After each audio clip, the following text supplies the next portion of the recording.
Interviews and insights with the biggest names in Canadian baseball. This is the CBN Podcast.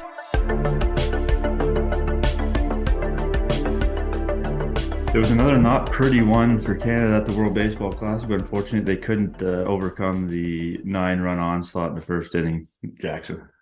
Yeah, it was a little disappointing, obviously.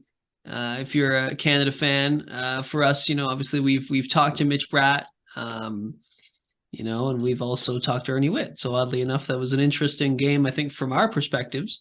I'm sure from our listeners' perspectives too. Look, just kind of getting right into it, I suppose. Canada loses 12-1 in 7 innings to the United States. They got mercy ruled.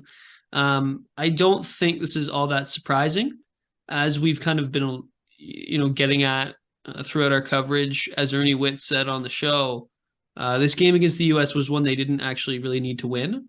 They just need to take care of business elsewhere. And I think that was made abundantly clear last night, that you're not competing with a team that has, a top 3 of Mookie Betts, Mike Trout, and Paul Goldschmidt. As it pertains to Mitch Bratt, Matt, you know what? It takes a lot of guts to go out there and pitch against a lineup like that. Yeah, and it was a packed house at Chase Field, and obviously his command was a little off. He had a walks again, bit Canada in the first inning, but yeah, 19-year-old kid, hasn't pitched above A ball.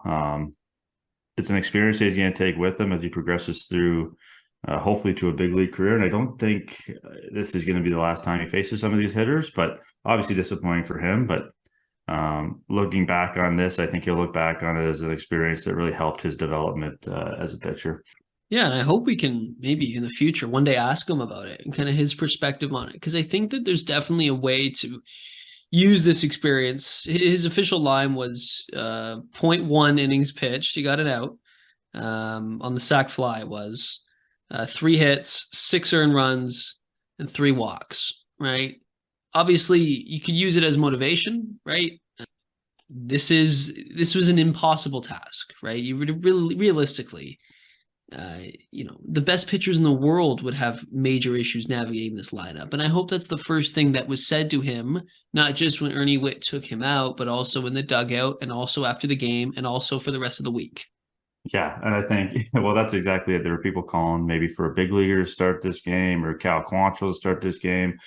The problem is Quantrill could have gone out there and not had a very good outing against this lineup. Like, you have to look top to bottom at this lineup and the all-star caliber that it is. It was, like I said, it was an experience for Brad. You could see when Ernie went out for the mound visit, he was all smiles, kind of trying to loosen him up and trying to get him to enjoy the moment. So, at the end of the day, Canada's 1-1. They have Colombia and Mexico coming up. And if they can win those 2 games, they're moving on, just like Whit told us on the podcast when we spoke to him. And that was always the goal, Jackson, like you said. Like Nolan Ryan would have a hard time getting this lineup, getting out in this, going through this lineup, right? Someone said that to me on Twitter last night as I was going, perusing the depths of social media, which isn't always the kindest place. But yeah, it's true. I mean, look at it's a ridiculous lineup, and you kind of look back on it, not in the moment, and you realize exactly what Canada was up against. And whether it's Nolan Ryan or Mitch Bratt, right, this U.S. lineup, we got to give them their flowers. I mean, they were tremendous. When you can up and down the lineup, it's just tremendous. You look at it, all-stars everywhere, Hall of Famers everywhere. You could argue the first 3 hitters Bratt faced, Betts, Trout, Goldschmidt, are all going to the Hall of Fame. Certainly the first 2. I think this is something, to me, like this should be a source of pride for Mitch Bratt. Obviously, the stats were ugly, sure, but like, I did the CPBL All-Star Showcase, I think, in 2020. And I remember Mitch Bratt was there, okay? That was in Dorchester, Ontario. Okay, beautiful Dorchester. 3 years later, maybe less than that, he's pitching against Mike Trout on international television. That's crazy, however you slice it, Matt. Yeah, and that's the perspective that you need to have. I remember, I'd say a similar story. I remember I was coaching with the Terriers at the time. We were facing the Toronto Mets in an exhibition game.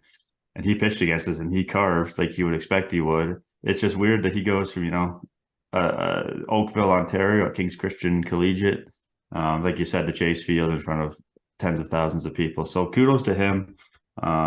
Like we said yesterday, I mean, you lose by 20, you lose by 1, it's still a loss. They're 1-1 regardless. You kind of just throw this one in the garbage and move on to Colombia today. I thought Lance Lynn pitched well. I think that was sort of a storyline that didn't get a ton of talk just because of everyone was focused on Mitch Bratt and the way the U.S. lineup was hitting, and just the way that both Mitch Bratt and RJ Freuer had issues, obviously, going up against that lineup. I thought, Adam Lowen was a nice story, obviously getting into the game after all he's been through. They highlighted it on the broadcast, did a beautiful job. I must say, I thought the broadcast was very good, not just at covering the Lowen thing, but also Mitch Bratt and sort of what he was going through. I thought Buck was tremendous in like narrating that whole thing and just taking the audience through it moment by moment, and giving that perspective that we're trying to give as well, that can sometimes be lost. Being a fan is tough when your team's, getting blown out, but that perspective is incredibly important, like you said. The Baseball Zone's semi-private clinics are coming back for a new spring session. Small classes, more one-on-one instruction from top coaches, and access to the best baseball technology. From the end of April to early June, you can develop your hitting or pitching skills as you enter the summer season. Sign up today at thebaseballzone.ca before they're gone. So yeah, Lance Lynn was good. The entire United States was really good. They came to play. I think it was very clear that the loss against Mexico woke them up. I think they really had been, both games, even the game against Great Britain that they won, they hadn't dominated. They won 6-2. So I think this game was one where they said, okay, look, a lot of people have kind of been doubting us now a little bit after 2 games. Let's really show the world what we got against the team that we know we can beat. And they did. So you throw the tape out, for lack of a better term, and you move on. You didn't need to win that game. But Matt, as we look ahead to today, 3 p.m. Eastern, a huge showdown for Team Canada against Colombia. Noah Skiro is going to get the start. Yeah, and I think you look at this Pool C has gotten wild in a hurry. I mean, you look at Colombia beat Mexico, and then Great Britain turning around after getting run ruled by Canada to beat Colombia. Who knows what's going to happen? And you have a guy like Noah Skiro, upper minor league level starter. Hopefully can get at least a few innings out of him. I mean, the 2 starters for games 1 and 2, they got a total of an inning. That's not a recipe for success, but they're definitely going to be looking for more from Skiro, and this is a must-win for Canada. Yeah, and I think this is really where the lineup time to get her going. I think this is a team in Colombia who you can definitely hit against, a team that you can definitely need to stack up some runs against. I would expect it to be a pretty high-scoring game. I think it'll be probably similar to maybe the Great Britain game. I don't know if it'll be quite that much scoring. But I would imagine that the lineup will return to what it had against Great Britain, which was just, patient at bats and just, look, you're going up against Lance Lynn, who's a tremendous talent last night. And, in that crowd, in that environment, it can be very difficult down there at Chase Field. As you said, tonight, fresh slate against Team Colombia, a team that you can beat. And I think you take the same mentality that the U.S. took last night, right? Yeah. Which is like, we're a better team than Team Colombia, although there's certainly an argument there. But I think I like Canada's roster better than Colombia, although, of course, we are a little biased being on the Canadian Baseball Network podcast. But still, and I think that's the mindset they take, both as a lineup and for Noah Skiro starting tonight. Look, we're better than this team. Let's dominate. Let's get ourselves a win. I think that would be the approach from Ernie Witt tonight. Yeah, it'll be interesting to see what he does with the lineup. He kept it primarily the same against the U.S. Obviously, Denzel Clark and for Owen Casey. That surprised me a little bit. I'm not going to lie, especially after the game that Casey had and with Lance Lynn, a right-hander on the mound. My guess would be Casey checks back in. But other than that, I think the lineup stays the same. I think it's working pretty well. I mean, you look at Toro had 2 hits last night. Young had the home run, the only run. Who else? O'Neill had a hit. Julian had another hit. So I think you keep it relatively the same. Don't overreact to one game. No. And you're right. I think Owen Casey would probably draw back in. We'll see. But yes, a very important matchup tonight. Obviously, if they lose against Colombia, things are not looking too good for Canada's hopes to advance out of group play for the first time in World Baseball Classic history. So, we'll see what happens. This is a massive game for them tonight, a must win.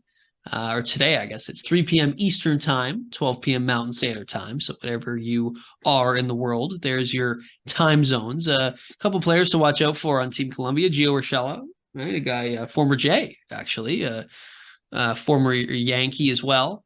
Jorge Alfaro, now with the Boston Red Sox, former Marlins. So there's a handful of major leaguers on this roster. Oscar Mercado is another guy. So this roster is not a pushover. It's definitely better than Great Britain. So it's going to be an interesting test tonight. I think today, I keep saying tonight.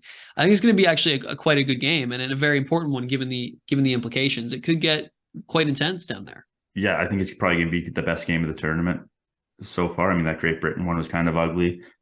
This USA game was kind of ugly, but I'm not expecting that tonight. This is going to be kind of a back and forth, best team's going to win it. You got to bring your A game to win this game. But 2-2 could get you in still with the way this pool's shaking out, but 3-1 does get you in. So that's what Canada's focused on. Bringing their A game. We brought our A game this morning, Matt. This was fun. Anything else from you? No, late night, early morning, and we're going to get ready to do it again 3 p.m. Eastern time. Perfect. All right. See you then. Yep. And thank you for listening, and we'll see you later on for the Colombia-Canada recap. Thank you for listening.